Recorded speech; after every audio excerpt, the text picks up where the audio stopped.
Hello friends, welcome back to our channel. Friends, ముందుగా ఈ సీరియల్లో ఏం జరగబోతుందో తెలుసుకుందామా? ఇక వీడియోలోకి వెళ్ళినట్లయితే మాధవ కిచెన్లో ఏదో పని చేసుకుంటూ ఉంటాడు. ఇంతలోనే మహాలక్ష్మి ఇంటికి తిరిగి వచ్చి తన రూమ్లోకి వెళ్తూ ఉంటుంది. అది చూసిన మాధవ, అమ్మ మహాలక్ష్మి ఏమైనా కావాలా అనగానే అప్పుడు మహాలక్ష్మి వద్దు పెద్ది అనేసరికి ఇక మాధవ మహాలక్ష్మి గురించే ఆలోచిస్తూ చాలా బాధపడుతూ ఉంటాడు. ఇక మహాలక్ష్మి పెద్ది మీ పర్మిషన్ కావాలి అనగానే ఇక మాధవ ఏంటమ్మా నా పర్మిషన్ ఏంటి అనగానే ఇక మహాలక్ష్మి అదే పెద్ది నేను ఇంట్లో నుంచి హాస్టల్కి వెళ్ళిపోవాలనుకుంటున్నాను, అందుకే మీ పర్మిషన్ కావాలనుకుంటున్నాను అని మహాలక్ష్మి అంటుంది. ఆ మాటలు విన్న మాధవ షాక్ అయిపోయి చూస్తూ ఉంటాడు. ఇక ఇంతలోనే కేశవ, చక్రి, కన్నా అందరూ కూడా ఆ మాటలు విని ఒక్కసారే షాక్ అవుతారు. ఇక వెంటనే కన్నా ఏంటొదినా నువ్వు మమ్మల్ని అందరినీ విడిచి వెళ్ళిపోవాలనుకుంటున్నావా? చూడు వదినా, వాడు చేసింది తప్పే, మమ్మల్ని క్షమించి నువ్వు ఈ ఇల్లు వదిలి వెళ్ళిపోవద్దు వదినా అని కన్నా అంటూ ఉంటే అప్పుడు మహాలక్ష్మి ఒరే కన్నా, నువ్వు మాత్రం అలా మాట్లాడితే బాగుండదురా. చూడు, నేను ఈ ఇంట్లో నుంచి వెళ్ళిపోవాలని నిర్ణయించుకున్నాను, నన్ను ఎవరు ఆపొద్దు అని చెప్పి మహాలక్ష్మి ఇంట్లో నుంచి వెళ్ళిపోతూ ఉంటుంది. అది చూసిన చక్రి నేను చేసింది తప్పే, నేను ఆ నారాయణలాగా ఇంటి బయటే పడుకుంటాను, ఇక ఎప్పటికీ ఇంట్లోకి రాను, నా నుండి మీకు ఎటువంటి ప్రమాదము జరగదు, నన్ను క్షమించండి, ఇంట్లో నుండి వెళ్ళిపోవద్దు అని చక్రి అంటూ ఉంటే అప్పుడు మహా చాలా కోపంగా పెద్ది మర్యాదగా నాకు అడ్డు రాకని చెప్పు అనగానే ఇక మాధవ మాత్రం సరే వరే మీరు జరగండి వెళ్ళిపోమ్మా అని చెప్పగానే ఇక మాటలు విన్నా కన్నా ఒక్కసారే షాక్ అవుతాడు. ఏంటన్నయ్యా, నువ్వు వదినకి తండ్రిలా అన్నలా దగ్గరుండి అన్నీ చూసుకున్నావు, నువ్వు చెప్తే వదిన ఇంటుంది, నువ్వు వదినని ఆపన్నయ్యా అనగానే అప్పుడు మాధవ లేదురా, మహాలక్ష్మిని ఆపే అంత అధికారం హక్కు నాకు ఏమీ లేదు, వెళ్ళనివ్వండి అని చెప్పి అనగానే ఇక మహాలక్ష్మి బ్యాగ్ తీసుకొని బయటికి వెళ్ళిపోతుంది. ఇక అది చూసిన అందరూ కూడా చాలా బాధపడుతూ ఉంటారు. ఇక ఇంతలోనే మాధవ మహాలక్ష్మి దగ్గరికి వచ్చి అమ్మ పదమ్మ హాస్టల్ దాకా నీకు తోడుగా వస్తాను అని చెప్పి మాధవ మహాలక్ష్మిని ఇక ఆటోలో తీసుకొని హాస్టల్కి వెళ్తూ ఉంటారు. మహాలక్ష్మి మాత్రం ఇక అందరితో గడిపిన ఆ క్షణాలని గుర్తుకు చేసుకుంటూ చాలా బాధపడుతూ కన్నీళ్లు పెట్టుకుంటూ ఉంటుంది.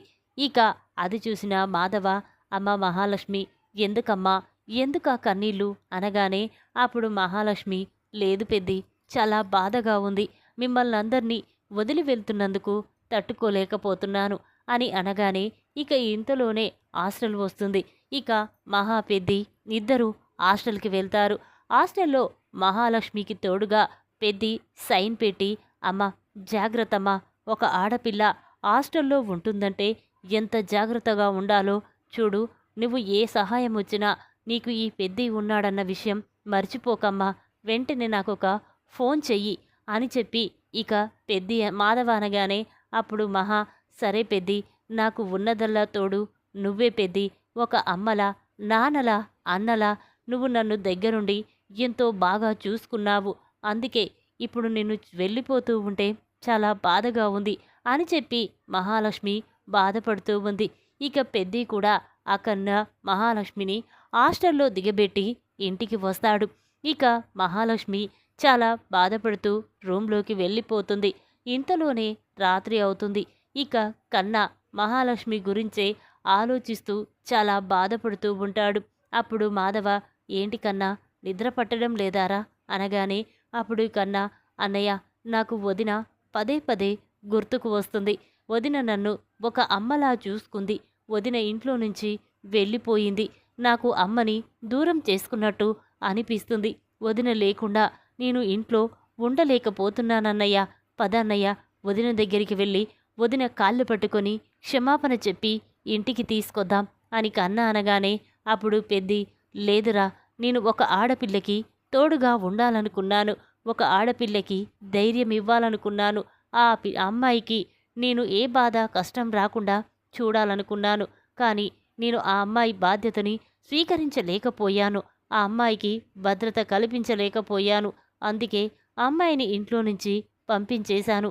పడుకో అని చెప్పి మాధవ ఇక కన్నాని చెప్తూ నిద్రపోతూ ఉంటారు. మహాలక్ష్మి కూడా ఇక వాళ్ళతో గడిపిన క్షణాలని గుర్తుకు తెచ్చుకొని బాధపడుతూ ఉంటుంది. ఇక చక్రి మాత్రం మహాలక్ష్మి గురించే ఆలోచిస్తూ కన్నీళ్లు పెట్టుకుంటూ, ఏంటి ఇలా నేను చేసిన తప్పుకి మమ్మల్ని అందరినీ వదిలేసి ఇంట్లో నుంచి వెళ్ళిపోవాలా? చూడు, నేను తప్పు చేశాను, కాళ్ళు పట్టుకొని క్షమాపణ చెప్తాను.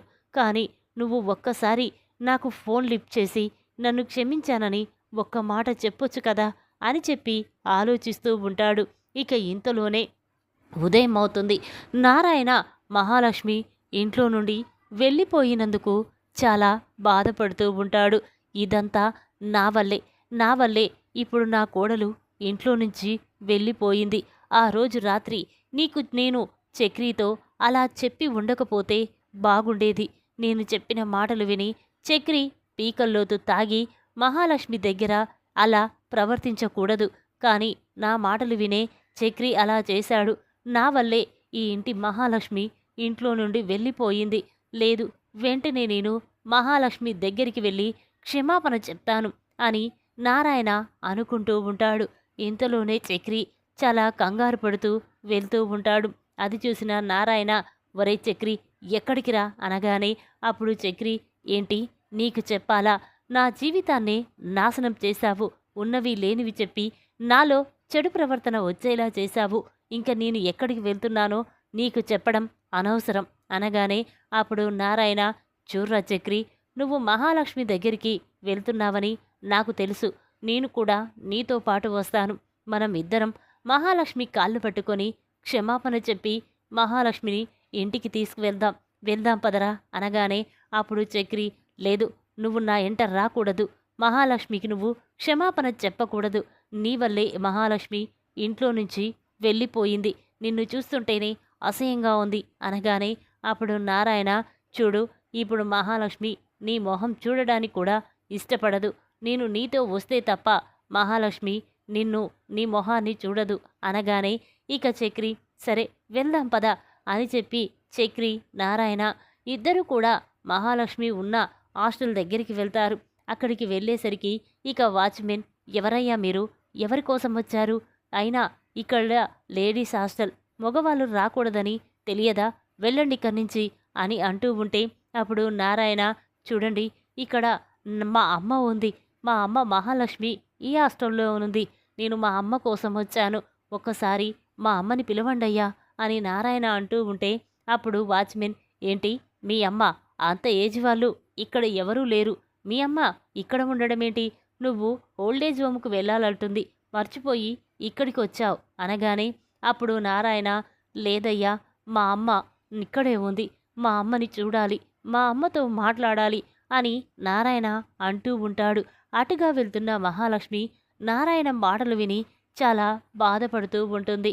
ఈ పెద్దాయన నాలో వాళ్ళ అమ్మని చూసుకున్నాడు. కన్నా కూడా వాళ్ళ అమ్మలాగే నన్ను కూడా అలాగే పిలిచేవాడు. అలాంటి కుటుంబాన్ని వదిలి ఈ చక్రి వల్ల ఇక్కడికి వచ్చాను అని చెప్పి కోపంతో అనుకుంటూ ఉండగా ఇక ఇంతలోనే మహాలక్ష్మి బయటికి వస్తుంది. నారాయణని చక్రిని చూసి మహాలక్ష్మి, ఏంటి ఇక్కడికి వచ్చారేంటి అనగానే అప్పుడు నారాయణ, అమ్మా, నీతో మాట్లాడాలమ్మా, నీకోసమే హాస్టల్కి వచ్చానమ్మా. చూడు, నువ్వు ఇలా ఇంట్లో నుంచి మమ్మల్ని అందరినీ వదిలేసి రావడం మంచిది కాదమ్మా. వాడు చేసిన తప్పుకి నేను క్షమాపణ చెప్తున్నాను అనగానే అప్పుడు మహాలక్ష్మి, చూడు, ఎవరు నాకు క్షమాపణ చెప్పొద్దు. ఎవరికి ఎవరం ఏమీ కాము. చూడు, ఈ చక్రి నన్ను ఆపదలో ఉన్నప్పుడు కాపాడాడని ఒకే ఒక్క మానవత్వంతో ఇతన్ని నమ్మి నేను మీ ఇంటికి వచ్చాను. కానీ నా నమ్మకాన్నే వమ్ము చేశాడు.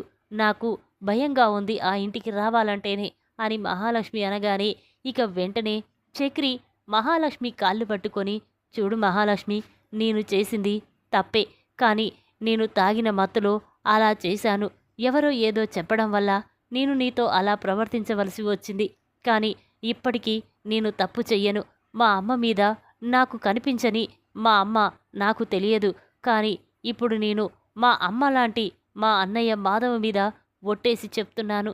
ఎప్పటికీ నేను నీతో మాట్లాడను, నీ వైపు చూడను. చూడు, నేను మా నాన్నలాగే బయట పడుకుంటాను. నువ్వు మా ఇంటికి వచ్చేయి. నువ్వు నాతో మాట్లాడిన ఆ క్షణంనే నేను నీతో మాట్లాడడానికి ఒప్పుకుంటాను తప్ప నీ ప్రమేయం లేకుండా నీతో ఎప్పుడూ మాట్లాడను. ప్లీజ్ నన్ను క్షమించండి. మా ఇంటికి రండి. నీకోసం మా కన్న, అన్నయ్య, కేశవ అందరూ ఎంతగానో ఎదురు చూస్తున్నారు. నువ్వు వెళ్ళిపోయిన ఆ క్షణం నుండి ఆ ఇల్లు ఒక దయ్యాల దిబ్బగా మారిపోయింది.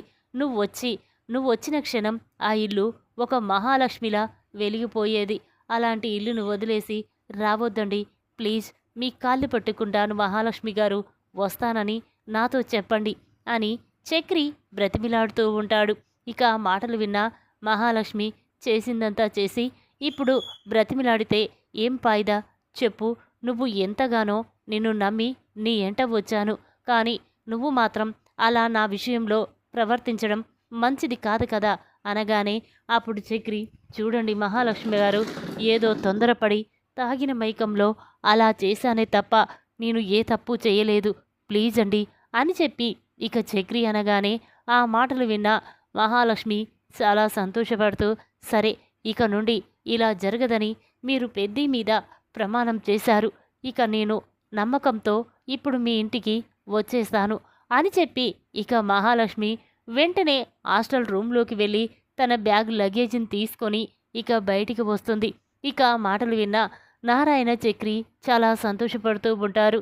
ఇక నారాయణ, అమ్మ నువ్వు నీ సుపుత్రుణ్ణి వదిలి వెళ్ళిపోయావని చాలా బాధపడ్డాను. కానీ మళ్ళీ మా అమ్మ నా కోసం నా ఇంటికి తిరిగి వస్తుందని చాలా సంతోషంగా ఉంది. పదమ్మా అని చెప్పి ఇక నారాయణ, చక్రి ఇద్దరూ కలిసి మహాలక్ష్మిని ఇంటికి తీసుకొస్తూ ఉంటారు. ఇంతలోనే మాధవ, కేశవ, కన్నా బయటికి వస్తారు. ఇక నారాయణ, చక్రి మహాలక్ష్మిని ఇంటికి తీసుకొని వస్తూ ఉండడం చూసి ఒక్కసారి షాక్ అయిపోయి చూస్తూ ఉంటారు. ఇక వెంటనే మాధవ, అమ్మ మహాలక్ష్మి అనగానే అప్పుడు మహాలక్ష్మి, పెద్ది నేను మళ్ళీ ఈ ఇంటికి తిరిగి వచ్చాను, మీరు ఎవరు బాధపడొద్దు అనగానే అప్పుడు మాధవ, అదేంటమ్మా నా పర్మిషన్ ఉంటేనే వెళ్ళిపోతానన్నావు, కానీ నేను వెళ్ళమని చెప్తే వెళ్ళావు, మళ్ళీ వెంటనే ఈ ఇంటికి తిరిగి వచ్చావా అమ్మా? నువ్వు వస్తూ ఉంటే మళ్ళీ ఈ ఇంటికి ఒక కొత్త వెలుగులా కనిపిస్తుందమ్మా. నువ్వు ఈ ఇంటికి వస్తావని కలలో కూడా అనుకోలేదు. మళ్ళీ ఈ ఇల్లు పూర్వ వైభవంలాగే మారిపోతుందని బాధపడ్డానమ్మా అనగానే అప్పుడు మహాలక్ష్మి, చూడు పెద్ది, చక్రి నా కాళ్ళు పట్టుకొని క్షమాపణ చెప్పాడు. తను తాగిన మైకంలో ఇలా చేశానని చెప్పాడు. కానీ ఇక ఎప్పుడు ఇలాంటి సంఘటన జరగదని చెప్పాడు.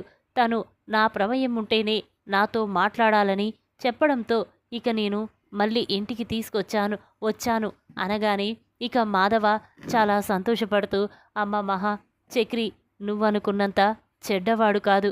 ఎందుకంటే నేను ఈ విషయం ముందే నీతో చెప్పాలనుకున్నాను. కానీ నువ్వు మాత్రం మళ్ళీ ఈ ఇంటి గురించి, మా గురించి అపార్థం చేసుకుంటావని నీతో చెప్పలేకపోయాను. కానీ వాడు తాగిన మైకంలోనే అలా చేశాడే తప్ప వాడికి నీ మీద ఎలాంటి చెడు ఉద్దేశం లేదమ్మా అని మాధవ అనగానే అప్పుడు మహాలక్ష్మి, అవును పెద్ది, నేనే చక్రిని అపార్థం చేసుకొని ఇంట్లో నుంచి వెళ్ళిపోయాను. ఇక ఎప్పటికీ ఇలా జరగదు పెద్ది అని చెప్పి ఇక మహాలక్ష్మి ఆ సూట్ కేస్ తీసుకొని లోపలికి వెళ్ళిపోతుంది. ఇక అది చూసిన మాధవ, ఒరే చక్రి, నువ్వు ఇప్పటికైనా మారు. మహాలక్ష్మి విషయంలో నువ్వు మళ్ళీ తప్పుగా ప్రవర్తించావని తెలిసిందో నీ ప్రాణం తీయడానికైనా వెనకాడను అని చెప్పి మాధవ అనగానే అప్పుడు చక్రి, అదేంటన్నయ్యా, నేను తాగిన మైకంలో అలా చేశానని చెప్పాను కదన్నయ్యా, ఇక ఎప్పుడు ఈ విషయంలో మళ్ళీ రిపీట్ కానివ్వకుండా చూసుకుంటాను అని చెప్పి అనగానే ఇక అందరూ కూడా చాలా సంతోషపడుతూ ఉంటారు. ఇక నారాయణ మాత్రం ఎలాగైనా నా కోడల్ని, కొడుకుని ఒకటి చెయ్యాలి. ఆ రోజు నేను చెప్పిన మాటలు విని చక్రి మహాలక్ష్మి విషయంలో తప్పుగా ప్రవర్తించాడు. ఇక ఎప్పటికీ నేను చక్రితో అలా చెప్పి ఉండొద్దు. లేకపోతే మహాలక్ష్మి మళ్ళీ ఇంట్లో నుండి వెళ్ళిపోయే అవకాశం ఉంది అని చెప్పి ఇక నారాయణ అనుకుంటూ ఉంటాడు. ఈ విధంగా మహాలక్ష్మి ఉన్న హాస్టల్ దగ్గరికి వెళ్ళి మహాలక్ష్మి కాళ్ళు పట్టుకొని క్షమాపణ చెప్పిన చక్రి నారాయణ ఇద్దరూ కలిసి మహాలక్ష్మిని ఇంటికి తీసుకొస్తారు. ఈ విధంగా మహాలక్ష్మి ఇంటికి రావడంతో సంతోషపడుతున్న మాధవ, కేశవ, కన్న ఈ వీడియో గనుక మీకు నచ్చినట్టయితే లైక్ చేయండి. మరిన్ని వీడియోల కోసం మా ఛానల్ని తప్పకుండా సబ్స్క్రైబ్ చేసుకోండి. Thanks for watching.